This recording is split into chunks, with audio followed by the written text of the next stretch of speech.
Looks like we're recording. We have sound. Alrighty.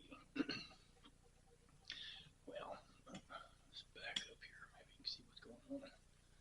There's anybody who's watched my channel in the past. I'm been riding an electric bicycle for a couple of years now. I think I'm my third year in this thing. And excuse me. Let me introduce.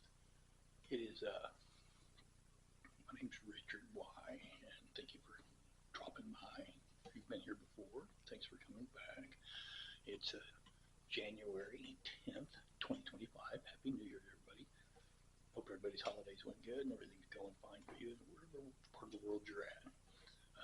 Now, formalities out of the way. I have to do a tire change. And as you can see, we're way past.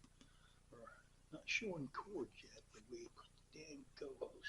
And the only thing that makes this different from any other bike is that it's an electric, and it's got the big electric hub motor right there.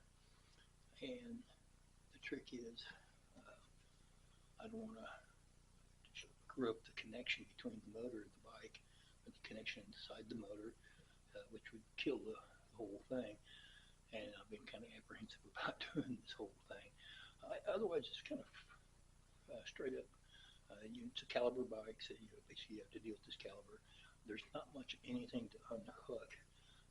It should just unbolt and lift out, and then we can change tire. I've got everything to change tire with, and in reverse. So that's kind of where we're at. It is what it is. And it's been a long time since I've taken any kind of a bicycle apart. Most of the bikes I've ever messed with are fairly straightforward and simple. I don't know if it's going to be any more complicated. It looks like it's just a basic nut and bolt setup. This got the brake. This part just slides out of the caliber. Down here it should just come straight out. And that's the theory of it. I've never taken the back off this one. I've had the front off a couple of times. But no, I haven't done this one yet.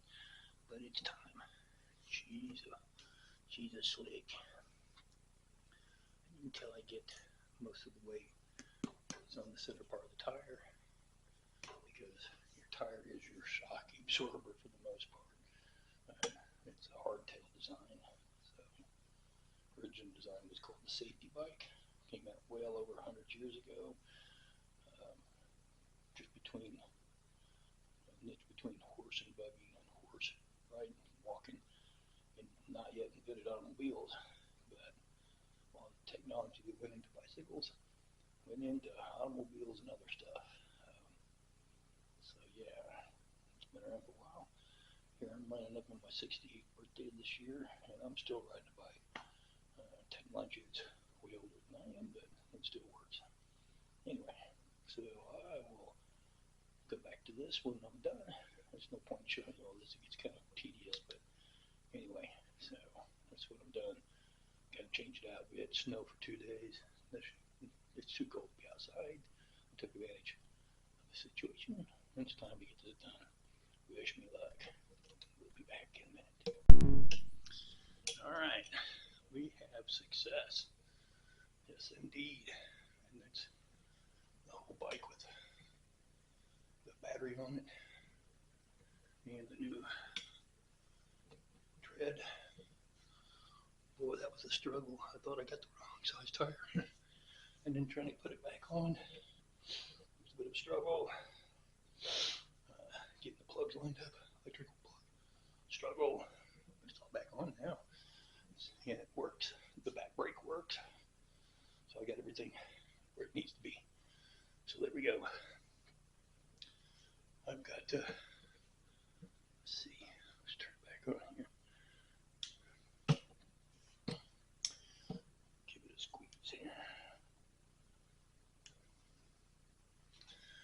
I have 942 miles line.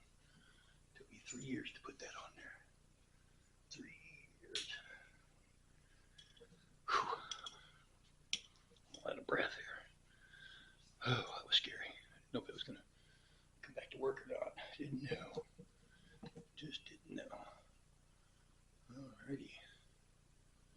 Well, woohoo. Success. That was a long time coming. The front one's a whole lot easier to do. Problem is this thing, I've had issues with it since I got it. I mean, very first thing out of the box. Just to kind of back it all up, this is a Walmart purchase. It's a generic Chinese mountain bike. It's a aluminum alloyed frame. It's heavy, it's long, it's 27.5-inch diameter tires and wheels. And it came, and I just now had to change the rear tire. My family wore a center section ball on it, and it had a puncture in it previously. But out of the box, it came with the wrong pedals, so I had to get adapters for the pedals. It had a quick release front hub, which never worked correctly. It had so many issues, I just went to a straight axle without a quick release on it, and had to get that all back in. Other than that, I mean, I had a wire from the headlamp get under the front basket and the front tire and chewed right through it.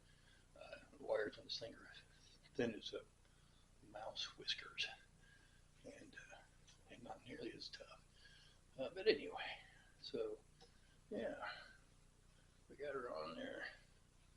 Hope it all works out. It's once I got all the little brackets lined up and dropped into place, it was a matter of just getting it all back tightened up and everything. Hopefully I'll have to go over here again, get everything one more snug now that I know it's all back together and functioning. Whoopee, hoo-hoo. Anyway, so there she is. I'm fixing to try to figure out how to put a trailer hitch right here. Take this out, put a trailer hitch in here.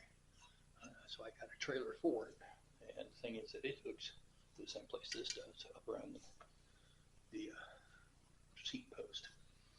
And so instead of having to swap out different things to do different things, I just thought I could get the hitch hooked to this, which would give me some distance from that back tire, because right now as it is, it rubs on the tire.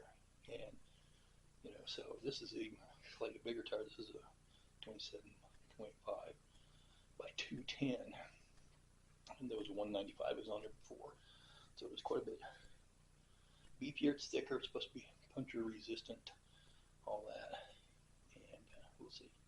Anyway, so there we go. Whoop-de-doo. Back down to the last bar on the battery, so I guess I better quit this. All right, until next time. Thanks for watching.